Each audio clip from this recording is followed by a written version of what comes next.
Peace be with you.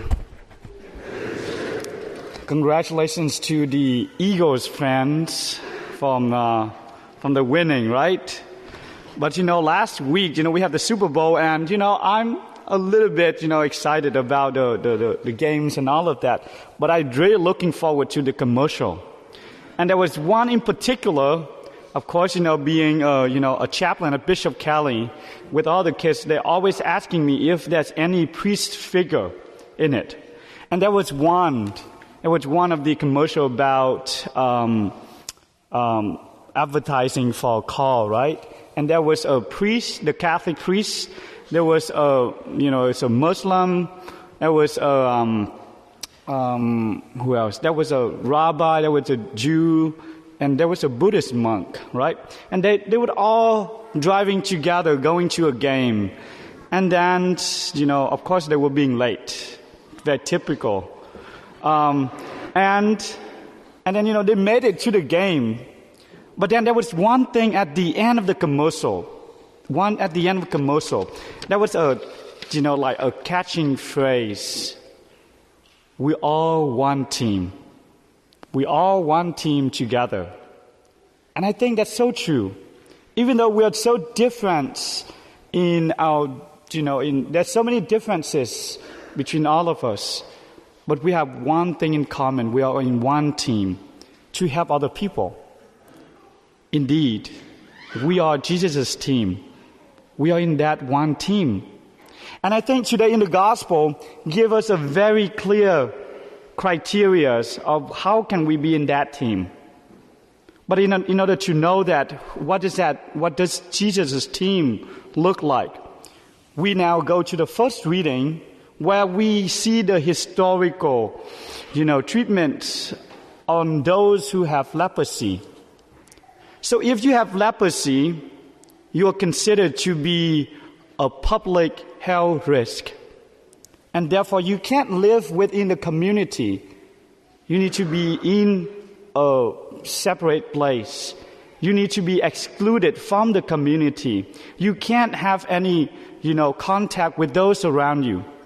And if a normal person didn't know and approached you, that person with leprosy should shout out, "Unclean, unclean," so that we don't get close to that person. To consider those with leprosy. They suffer not only from the physical pain from the illness, but also they suffer from the human isolation, depression, exclusion. All of that because of this sin. But then those attitudes were completely transformed as the coming of Jesus. He didn't care about unclean or, a cleanliness. He didn't care about, that you need to shout out unclean to him or separate himself from others, from those with leprosy. But rather, he came to be with them. His concern was that he needs to find a way to break the bondages, to remove all the insulation and the depression, the suffering that these people experience, and then welcome him back into the community. And what did he do? He reached out to that person and he touched him. He touched him because now he removes all the suffering, all the pain, all the isolation, all the exclusion. But now he welcomed him back into the community. He restored the dignity of the human person by touching that man. And that is the same thing that we are called to do, we are invited to do. To include all our brothers and sisters, not to exclude them, but rather to include them into the community so that they can experience love and mercy from the Lord. We all can do that in our own ways. There's so many different ways that we can help to welcome those who feel isolated, though less fortunate than us, to the community. And today, in a very practical way, very specific way, that mission, it continues to live out throughout the church, and in particularly in our diocese. In our diocese, we have the Faith and Works annual appeal, precisely just to reach out to those who are less fortunate than us, just to want to include them into our ministry, just to include them into our diocese, because we want to share the gospel to them. Just consider we want to help, but then we don't have enough resources to help. Those people would feel excluded. Those people would feel that, wow, I want to be helped, but the church can't help me. How would they feel? So the church is asking all of us to do today, to help the diocese.